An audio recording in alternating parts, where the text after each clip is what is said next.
महापालिका निवडणुकीच्या तोंडावर जालन्यात ठाकरेंच्या शिवसेनेला विशेष महत्त्व प्राप्त झालंय।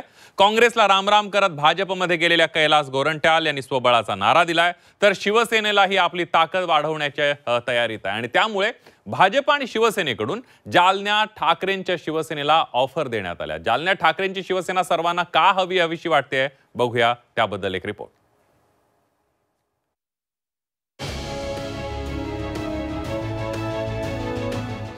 जालन्यात ठाकरेंच्या शिवसैनिकांची पळवापळवी।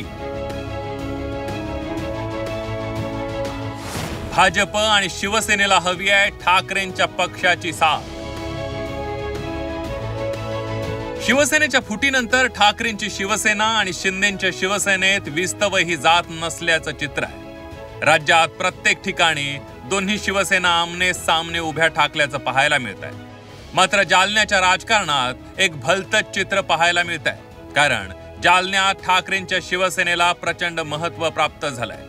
महापालिकेवर झेंडा फडकवण्यासाठी भाजपसह शिंदेंच्या शिवसेनेलाही ठाकरेंच्या शिवसेनेची साथ हवी आहे। नुकतेच काँग्रेसला रामराम करत भाजपवासी झालेल्या कैलास गोरंट्याल यांनी महापालिकेला स्वबळाचा नारा दिलाय आणि त्यासाठीच त्यांनी ठाकरेंच्या शिवसेनेचे जिल्हाध्यक्ष भास्कर आंबेकर यांना सोबत येण्याची थेट ऑफर देत अर्जुन खोतकरांना डिवचलंय। त्या रॅलीमध्ये मी एवढंच सांगतो की तुमचे जे संस्थापक अध्यक्ष भास्कर आंबेकर त्यांनी आता आमच्या सोबत यायला अशी विनंती मी विद्यार्थ्यांच्या मार्फत आणि शिक्षकांच्या मार्फत आणि तुमच्या टाळ्यावर आता वापरून ते येणार असतो।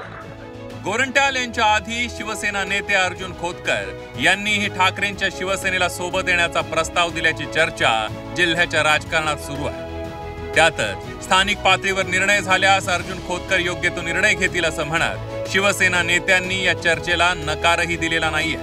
स्थानिक पातळीवर युतीचा निर्णय घ्यायचा असेल तर आमचे नेते सन्मान्य अर्जुनराव खोतकर साहेब जो निर्णय घेतील, खरं आज रोजी तर आम्ही युतीच्याच बाजूने कौल आमचा आहे, कारण राज्यामध्ये युती आहे आणि आता महानगरपालिका आणि स्थानिक स्वराज्याच्या जिल्ह्यामध्ये निवडणूक होणार आहे, यामध्ये आम्ही युतीचाच प्रयत्न करणार आहे। आणि जर परिस्थिती उद्भवली तर मग प्रत्येक पक्षाने आपापले डाव टाकण्यास सुरुवात केलेली आहे। दुसरीकडे या सर्व ऑफर ठाकरेंच्या शिवसेनेचे जिल्हाध्यक्ष भास्कर आंबेकर यांनी धुडकावून लावल्यात। आम्ही कुणाच्याही बाजूला न जाता स्वतः पालिका ताब्यात घेण्याचा निर्धार आंबेकर यांनी केला। ठाकरे गट हा निर्णायक गट आहे या शहरामध्ये। ठाकरे गट खरं तर म्हणजे कोणाच्या बाजूने जाऊन सत्ता मिळवणार नाही।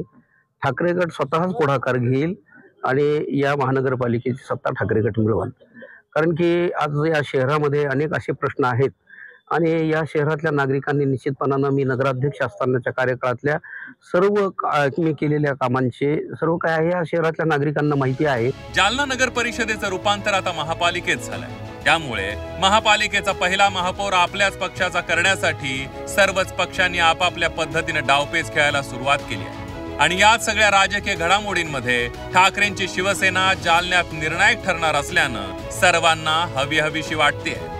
नितेश महाजन, झी 24 तास, जालना।